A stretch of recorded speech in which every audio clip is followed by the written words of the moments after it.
Loud बोलिए ना। पंखे का शोर है ना, आवाज कम है। स्टार्ट करूं? जी जी।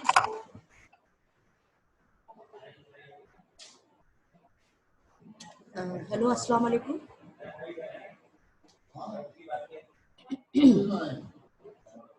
बेटा, अस्सलाम वालेकुम। Bismillahirrahmanirrahim. Today our second lecture of the female genital tract. My name is Dr. Sadia Basari. The second part is the cervix. Cervix, the normal structure. Cervix consists of an internal os communicating with the endometrial cavity above, an external os opening into the vagina below. Ectocervix is the part of the cervix exposed to vagina, is lined by stratified squamous epithelium. An endocervix is continuous with the endocervical canal, is lined by a single layer of tall columnar mucus secreting epithelium. So, in cervix, two type of the epithelium is present. The part which is connected to the uterus is contained columnar epithelium, and the part of the cervix which is in continuation with vagina is contained stratified squamous epithelium. So both type of the epithelium is present in the cervix. Now the junction of ecto and endocervix is clinically and pathologically significant. Other name of this is transformation zone. Why it is important? This is important because most of the cancerous condition, most of the changes, most of the pathology is begin from this zone between the ecto and endocervix, or the contain squamocolumnar junction. In other words, we say squamocolumnar junction and the junction between the ecto and endocervix. So it is the normal pathology. It contains mucosa, muscularis layer and serosa. And as you know, epithelium are of two types. One part contains stratified squamous epithelium, the cervix, which is in connected with the vagina, and the part of the cervix which is connected to the uterus is columnar, simple columnar mucus secreting epithelium. Now, first of all, we see what are the inflammatory condition of the cervix. Now, number one is the specific cervicitis. The causes of the specific cervicitis is the most common cause is the Chlamydia trachomatis. Common है 40% of cases में specific cervicitis. The causative organism is the Chlamydia trachomatis. अच्छा, Chlamydia is a bacteria, as you know, and other is the urea plasma urea lyticum. This is the mycoplasma, and mostly these are connected with the genital tract. Achha, third one is the Trichomonas vaginalis, which is a parasite. Another is the Candida species, which is the fungus. Neisseria gonorrhea, which is the gram-negative cocci. Herpes simplex virus 2, it is less common. Human papilloma virus, it is the common. Tuberculosis and the syphilis. These are the common causes of the specific cervicitis. And why it is called specific? Because the specific treatment is required for each of the case. So the cervicitis is divided into the specific and the non-specific. The most common symptoms of the cervicitis is the purulent vaginal discharge. And how we can diagnose? We diagnose on the basis of the culture of the discharge. Culture of the discharge to see whether it is parasite, whether it is bacteria, and if it is bacteria, which type of bacteria and which specific drug or medicine we use in this type. Now the non-specific cervicitis. Non-specific cervicitis is more frequent and divided into acute and chronic. Acute cervicitis is mostly uncommon, limited to the women in the postpartum period. After delivery, they are more prone to develop acute cervicitis. usually caused by the strepto and staphylococci, sometimes associated with gonococcal infection. Neisseria gonorrhea is the causative agent. Gross feature is the cervix show averted endocervical mucosa which is red and edematous. It is also called as the ectropion. The cervical mucosa is everted. The columnar type is everted over the stratified squamous epithelium, and this epithelium becomes red and edematous. It is called as the eversion, yeah, ectropion. Now, the histological feature is infiltration of neutrophil in the subepithelial and periglandular tissue. As you know, the neutrophils are the acute inflammatory cells. So, we see the neutrophils are present subepithelially and along with the glandular tissue. Edema and congestion. And mucosa may be ulcerated and hemorrhagic. These are the histological features. When we see along with our eye, we see this neutrophil infiltration microscopically, and the edema and congestion is there, and mucosa is become ulcerated and hemorrhagic. Now the chronic cervicitis. Chronic cervicitis is common cause of leukorrhea, the discharge. Most common cause is mixed vaginal flora. Vaginal flora contain mostly the anaerobic bacteria like Peptostreptococci and the Candida. So other causes are streptococci, enterococci. Enterococci are also the gram-positive cocci. They may be in pair and in short chain. Staphylococci. Other organisms include gonococci, Trichomonas vaginalis, Candida albicans, herpes simplex. Predisposing factors are sexual intercourse or not maintaining the good hygiene after intercourse. Trauma of the childbirth may predispose to the cervicitis. Instrumentation due to the DNC or any other uh, excess or deficiency of estrogen. As you know, the estrogen is required to maintain the normal, healthy, uh, uh, healthy cervix. So when there is an excess or the deficiency of the estrogen, the normal tissue is disturbed. The gross features are eversion of ectocervix.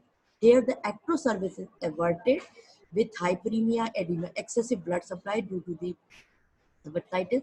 Nephothian cysts are grossly visible.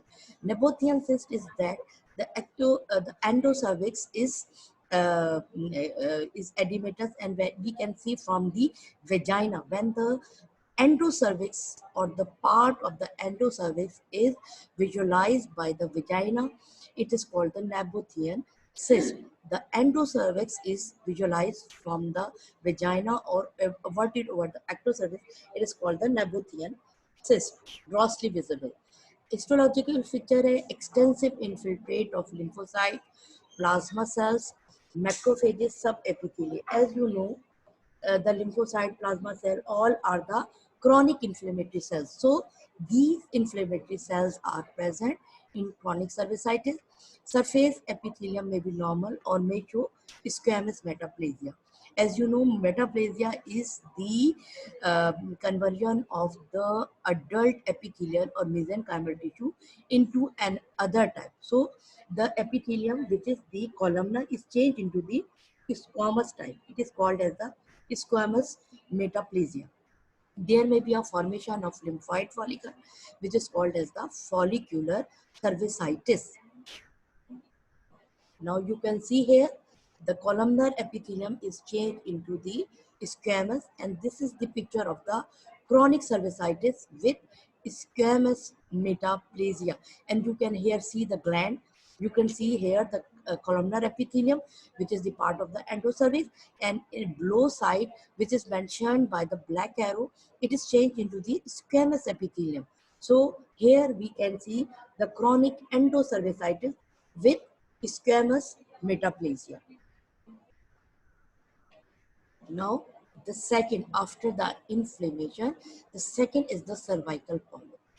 Cervical polyps are benign proliferation of endocervical mucosa. They may protrude through the external os. We can see from the external os. Found in 2 to 5% of adult women, and when it present, the patient gives the history of the irregular vaginal bleeding. Gross feature is the polyp is small, up to 5 centimeter in size, bright red, fragile, maybe sessile or frequently pedunculated. What is the difference between the sessile and pedunculated? Sessile have the broad base and pedunculated have the narrow base. Acha, the microscopic features are the mostly these are covered by the endocervical epithelium. Endocervical epithelium is the columnar epithelium with squamous metabolism. Some areas show squamous epithelium. Other is the stroma of the polyp is composed of the loose fibrous tissue with infiltrate and dilated mucus secreting and cervical gland. So glands are present there and fibrous tissue are there, and it contains dilated mucus secreting gland, and also it is contain blood vessels in them. Now here you can see the gross picture of the polyp, small polyps and the small and large polyps. And here you can see the histological picture of the polyp, not the rich vasculature within the central fibrovascular core, including large thick walled arteries. These are the which is shown with the pink color. Uh, it is these are the blood vessels which are present, and you can see here the mucosa is thrown into the epithelium is thrown into the fold. It is the picture of the endocervical polyp, histological picture of the endocervical polyp. Now, after cervicitis and the polyps, other topic is the dysplasia, which is very important. Dysplasia is used for atypical cytological changes in the layer of squamous epithelium. Most of the time, squamous epithelium is involved in this type of the activity. Depending upon thickness of squamous epithelium involved by atypical cell, dysplasia is graded as mild, moderate, and severe. The thickness of how much thickness of the squamous epithelium is involved, the dysplasia is graded mild, moderate, and severe. And the fourth one is the carcinoma in situ, is the full thickness involvement by atypical cell. When atypical cells or abnormal cell involve whole thickness of the squamous epithelium, then it is called as the carcinoma in situ. Now, other term is the cervical intraepithelial neoplasia. An alternative classification is to group various grade of dysplasia and carcinoma in situ together into the cervical intraepithelial neoplasia. Cervical intraepithelial neoplasia 1, less than one-third involvement of the thickness of the epithelium. When the one-third involvement, less than one-third of the squamous epithelium is involved or contain atypical abnormal cell, it is called as the mild dysplasia or cervical intraepithelial neoplasia 1. The second, CIN2, cervical intraepithelial neoplasia 2. One-third to two-third of epithelium is involved by atypical cell, abnormal cell, then it is called moderate dysplasia. The third is the cervical intraepithelial neoplasia 3, when the full thickness involves or equivalent to the carcinoma in situ. As I have told you in previous slide, carcinoma in situ is the full thickness involvement of the squamous epithelium by abnormal cell. When abnormal cell is present in whole thickness of the epithelium, it is called as the CIN3 or the carcinoma in situ or the severe dysplasia. Another type or another dysplasia, mild, moderate, severe, cervical intraepithelial neoplasia. This is the squamous intraepithelial lesion. National Cancer Institute of US has proposed the Bethesda system for reporting cervical and vaginal cytopathology. This system is mostly used for the reporting purpose. According to this system, cytomorphological feature and human papillomavirus types implicated in their etiology, and 3 grade of CIN are readjusted in 2 grade of squamous intraepithelial lesion. These are the various pattern of the classify this dysplasia. Dysplasia means the abnormal cells are there. So the one is the mild, moderate, and severe. The second is the CIN 1, 2, 3, and the third one is the squamous intraepithelial lesion. In this, we collected all the feature human papilloma type virus and the CIN in this SIN, squamous intraepithelial lesion, which is proposed by the uh, uh, National Cancer Institute of US. According to this, low-grade squamous intraepithelial lesion correspond to the CIN1 and is a flat condyloma. As I have told you in previous class, condyloma is the genital warts or the outgrowth. In this, we see the flat type of the condyloma having pilocytic atypia. Pilocytic means when they are exposed or infected with human papilloma virus, these type of these cells contain atypical type of the nucleus, and this type is called pilocyte, or this type of atypia is called as pilocytic atypia, usually related to the human papilloma virus 6 and 11 infection. In this, we see the mild dysplasia and human papilloma virus infection, and mostly the type 6 and type 11. Low-grade squamous intraepithelial lesion. The second is the high-grade squamous intraepithelial lesion, correspond to the cervical intraepithelial neoplasia 2 and 3, and has abnormal pleomorphic type. As you know, the pleomorphism means variation in size and shape, typical squamous cell. Pleomorphism we see in the squamous cell. Human papilloma virus 16 and 18 are implicated in the etiology, include moderate dysplasia, severe dysplasia, and carcinoma in situ. According to this system, we merge mild, moderate, severe, and CI1, CI2, CI3 into class low grade and high grade squamous intraepithelial lesion. Now, the etiopathogenesis of this dysplasia or abnormality, several risk factors have been identified. Women having early age of sexual activity. The second, women having multiple sexual partners. Women with persistent human papilloma virus infection with risk type of oncogenic. At a high risk male sexual partner, such as male having multiple sexual partner, having history of penile condyloma, as I have told you, genital wart, or male who had previous spouse with cervical cancer. Or the lower socioeconomic class, they do not maintain the good hygiene. They do not routinely uh, uh, perform their examination. So their chances of this type of cancer is mostly in the lower socioeconomic class. Multiparous women, the women who have many child.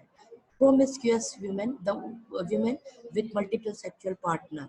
Cigarette smoking, the use of oral contraceptive. There is a why oral contraceptive? There is an abnormal hormone. So use of oral contraceptive can lead to this type of dysplasia.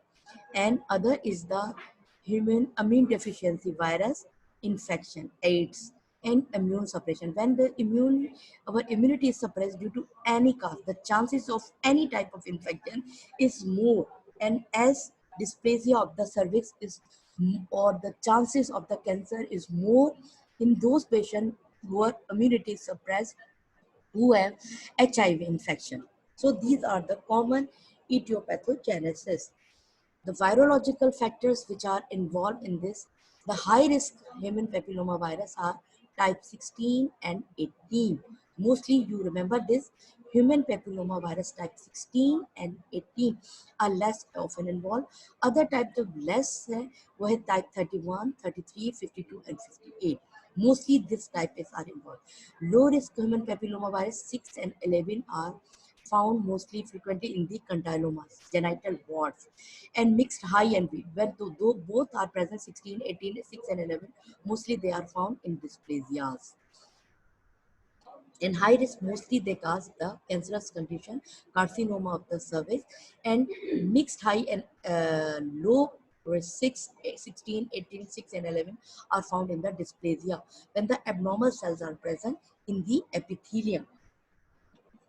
The molecular basis, high risk human papilloma virus type integrated in the nucleus of the cervical epithelial cell. Protein products of human papilloma virus 16 and 18. Cervical epithelial cells के साथ जो human papilloma virus 16 and 18 produce protein. The protein name is E7 and E6.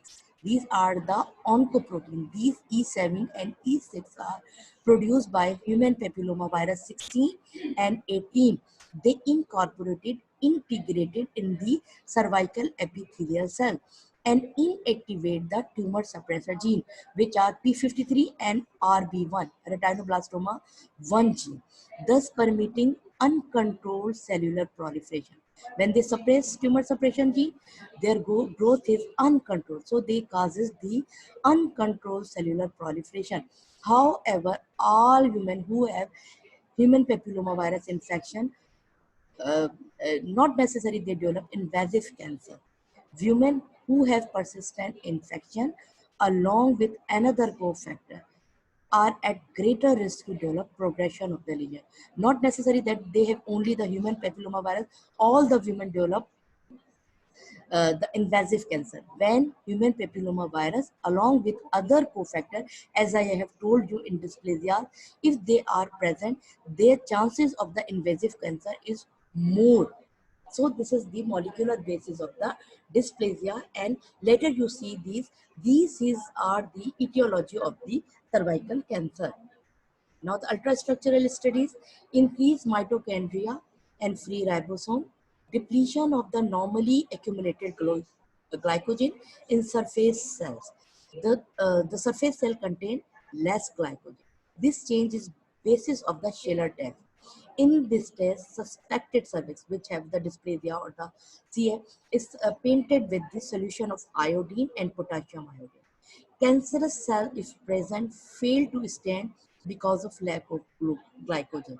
The normal cell appear brown in color. When we painted with iodine or the potassium iodide, the normal cell appear brown in color, and the cancerous cell, because they do not contain the glycogen, they are lack of glycogen, so they appear white or yellowish or the pale in color. So this is the Schiller test by which we detect the normal cell and the abnormal cell. Morphological picture, no specific picture is associated with cellular atypia found in dysplasia and carcinoma in situ. Expected change is begin at the transitional zone, which can be detected by the Schiller test. As I have told you, the transitional zone or the squamo-columnar junction is very important. Why? Because most of the atypia dysplasia is begin from this zone, and we can grossly we can't see any abnormality, but we can detect this abnormality which is not seen by our eye by the Schiller test. By the Schiller test, in Schiller test, we paint the whole of the epithelium with the potassium iodide. The cell, normal cell contain glycogen. They take the potassium iodide and appear brown in color, and the cancerous cell cannot contain these, cannot take this dye and appear white or pale in color. Now, in mild dysplasia, CIN1, abnormal cell extend up to 1/3 thickness from the basal to the surface layer. Only the less than, up to 1/3. In moderate, up to 2/3. In severe dysplasia, these cells extend from 75 to 90% thickness of the up to 90% of thickness are involved by these.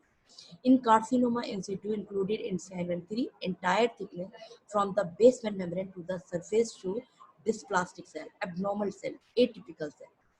Atypical cells migrate to surface layer from where they are shed off into vaginal secretion and detected by pap smear. The cells appear gone over to the surface. Excuse me, excuse me. They hide you. Yes.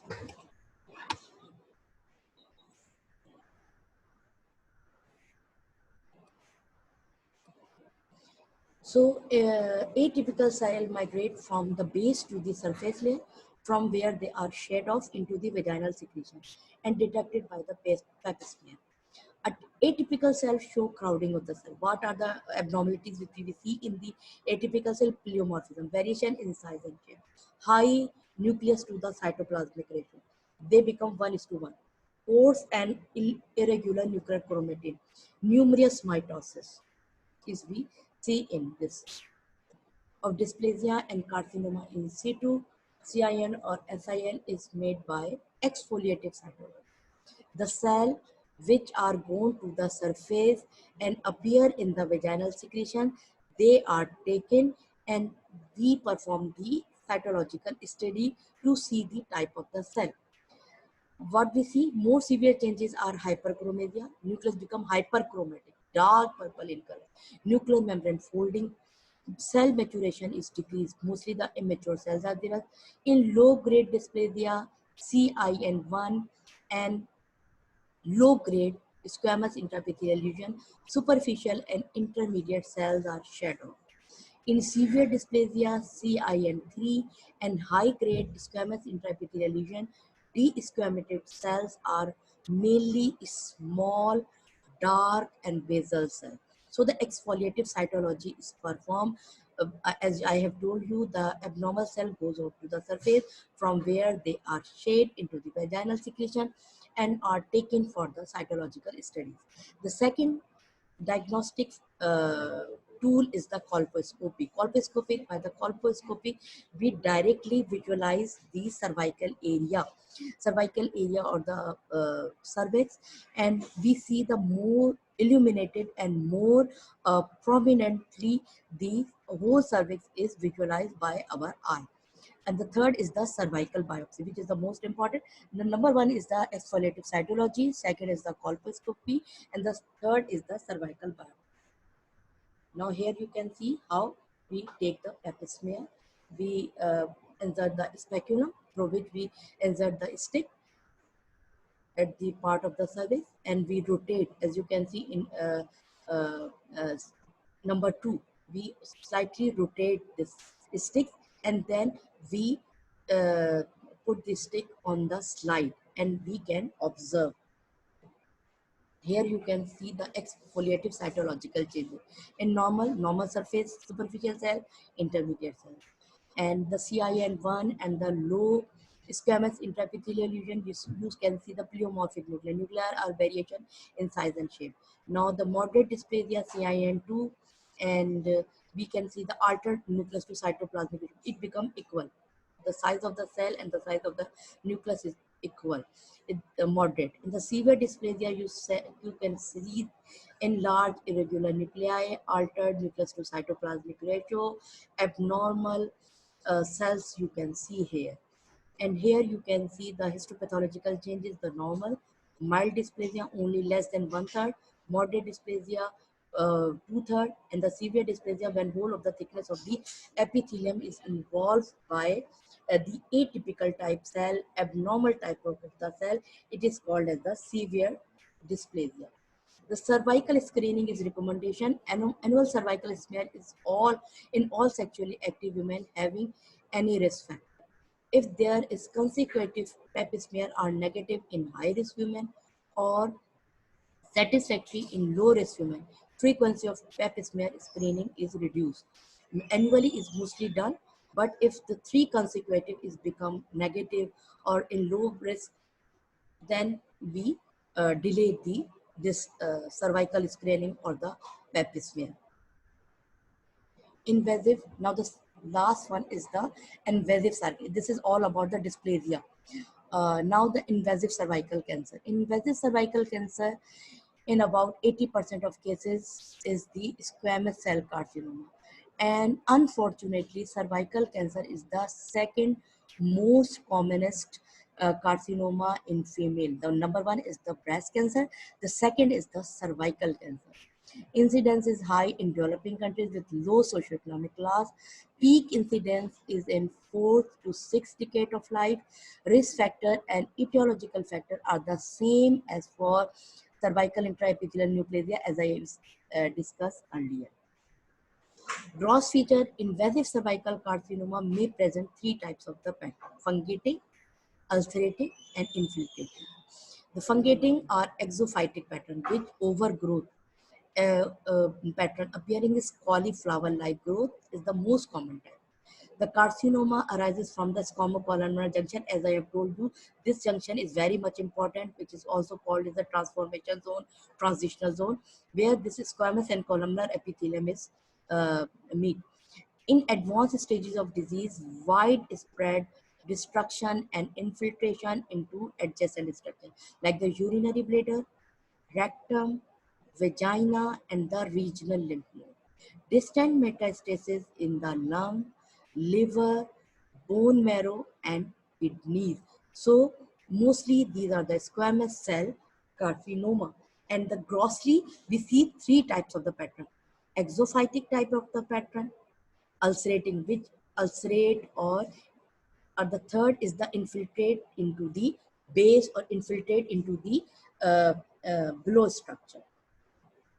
Now, the histological feature is squamous cell carcinoma, as I have told you, 70%. Most common pattern, moderately differentiated. Mostly they are moderately differentiated, non-keratinizing, large cell type, and has better prognosis. 25% is well differentiated, keratinizing squamous cell carcinoma. Small cell and undifferentiated carcinoma, which was called as the neuroendocrine or the oat cell carcinoma, is less common, 5%, and has poor prognosis. The mostly the moderately differentiated have the better prognosis as compared to these neuroendocrine or oat cell carcinoma. Second is the adenocarcinoma is present in 20 to 25% of cases. Well differentiated mucus secreting adenocarcinoma, clear cell type. इसकी adenocarcinoma क्या है? Clear cell type contain glycogen but no mucus in them. The third is the adenosquamous, verrucous and undifferentiated 5. Verrucous is the type of the squamous cell carcinoma. Adenosquamous, verrucous and undifferentiated 5%. So the most important and the majority are the squamous cell carcinoma, other is the adenocarcinoma, and the third variety is the adenosquamous and verrucous undifferentiated carcinoma. Now here you can see the squamous cell carcinoma. As you can see here, the keratin whorls are there, keratin pearls are there, and they are surrounded by the malignant cells. This is the adenocarcinoma. As you know, adenocarcinoma somewhat the glandular structure. So you can see in both picture glandular structure. So this is the picture of the adenocarcinoma. The third is the adenosquamous. Gland is there, and some where you can see the whorls are there or malignant cells are there. So this is the picture of the adenosquamous carcinoma. Now, FIGO staging system for cervical cancer, International Federation of Gynae and Ops, how they stage the cervical cancer. Stage 0, carcinoma in situ, cervical intraepithelial neoplasia, grade 3. The whole thickness is involved. This is the stage 0. Stage 1, the carcinoma is strictly confined to the cervix. Extension to the corpus would be disregarded. Only they involve the cervix. And again, one is divided into 1A, 1A1, and 1A2. 1A, invasive carcinoma diagnosed only by microscope. All macroscopically visible lesion, even with superficial invasion, are stage 1B. Invasive carcinoma only by microscopy, not by the naked eye.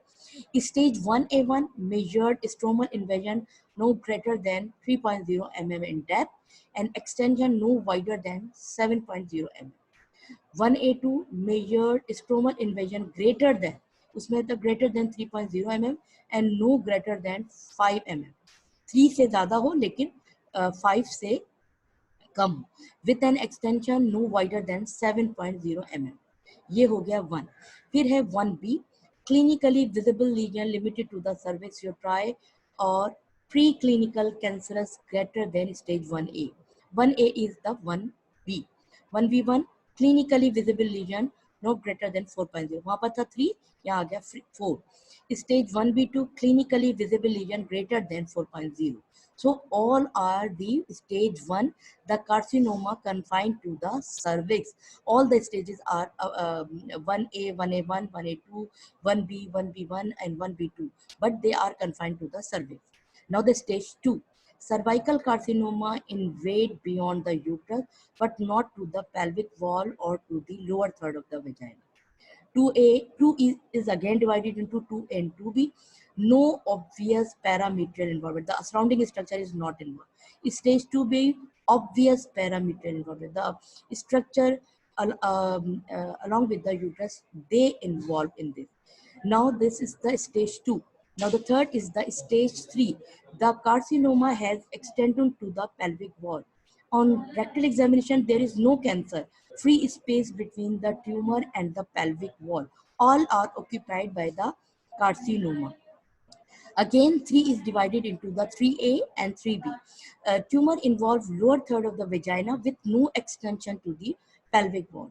And the third is the 3B, extension to the pelvic wall and or hydronephrosis. They involve the kidney. On non-functioning kidney, hydronephrotic kidney, or the kidney function is lost due to the involvement by the tumor cell. Stage 4, the carcinoma has extended beyond the true pelvis or has clinically involved the mucosa of the bladder or the rectum. And 4 is again divided into 4A and 4B. Spread to the adjacent organ and 4B spread to the distant organ. Is 4th MA only they involve the nearby organ, and in 4B they involve the distant organ. So according to this International Federation of Gynae and Obs, this gives the staging of the cervical cancer. So now you can see it is very much important for every female which is sexually active. They perform the pap smear annually. If pap smear is abnormal, then we proceed to the other investigation. First of all, the pap smear is very much important. And to see the abnormal cells which are not visualized, we can perform the Schiller test to see any dysplasia or any abnormal type of the cell. So, thank you. Excuse me. Mute, unmute कर दो. Unmute. अच्छा students को mute करना है. हाँ, question answer जी. हाँ बेटा, कोई क्वेश्चन हो तो आप पूछ सकते हो. Yes ma'am. मैम ये आपने बताया कि पेप स्मीयर जो है वो ऑल सेक्सुअली एक्टिव वुमेन में करवाना चाहिए एनुअली. तो मैम ये मतलब सारी सेक्सुअल वुमेन के लिए करवाना चाहिए या कोई एज ग्रुप लिमिटेड हो? जैसे मैम जो ब्रेस्ट कैंसर होता है उसके लिए स्क्रीनिंग जो वो 35 इयर्स के बाद कहते हैं. नहीं नहीं, इसकी तो जरूरी नहीं है सेक्सुअली एक्टिव वुमेन हो, क्योंकि अब जो है इसका ये प्रोटोकॉल है कि कितनी भी फीमेल जो है वो में 20 से अबोव उनकी जो है वो वैक्सीनेशन भी करवाई जा रही है. तो इसलिए जरूरी नहीं है कि सेक्सुअली एक्टिव वुमेन ही का करवाया जाए. लेकिन क्योंकि हाई रिस्क वुमेन वो है जो early age at sexual intercourse है, तो वो ज्यादा है. लेकिन कोई भी फीमेल है तो करवाना चाहिए एनुअली अगर पॉसिबल है तो. क्योंकि देखें ना, यहाँ पर जो हमारा सोशल एटमॉस्फेयर है उसके अंदर जो है वो अवॉइड करती हैं जो अनमैरिड फीमेल है. लेकिन आइडियली अगर करवा ले तो ये ज्यादा बेहतर है, because the human papilloma virus is not transfer only by the sexual intercourse और by it is said skin to skin. So the chances of the transfer of this virus. Any other question? Beta, any other question? Any other question? You can hear me? Any other question? Excuse me, beta, any other question? No, ma'am. बेटा आप लोगों को समझ में आ गया ये सारा dysplasia, invasive? Any difficulty? Any difficulty beta in this topic? The diseases of the cervix, inflammatory. Ma'am cervical intraepithelial neoplasia और स्क्वैमस इंट्राएपिथेलियल लीशंस अलग-अलग हैं क्या सर्वाइकल इंट्राएपिथेलियल नियोप्लेजिया की क्या अलग अलग है? और squamous intraepithelial lesions are the both different? No क्योंकि नो बुक में तो वो ब्रैकेट में लिखा हुआ है. beta, there are as you know there are many classification or the many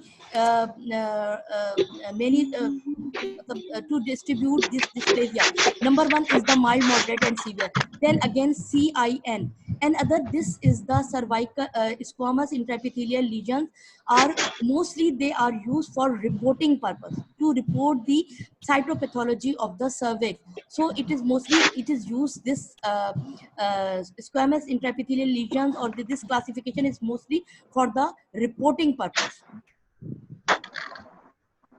Beta, any other question?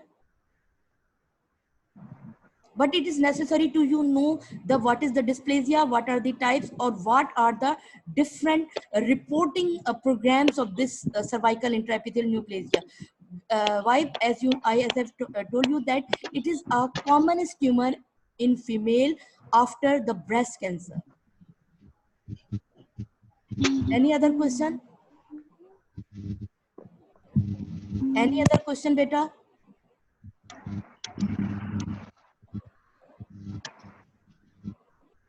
Any other question? No, ma'am.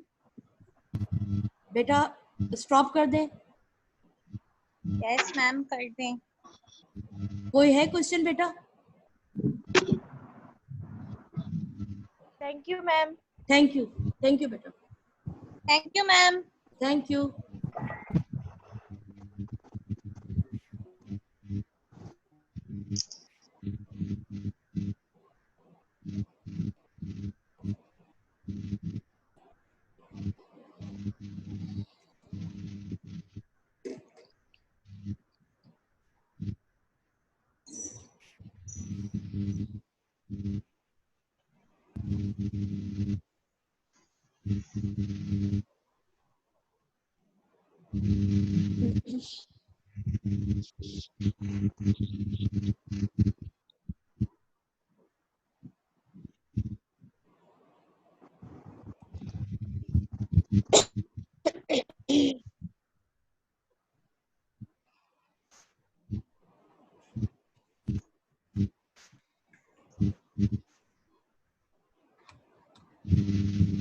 पूरा हो गया जी.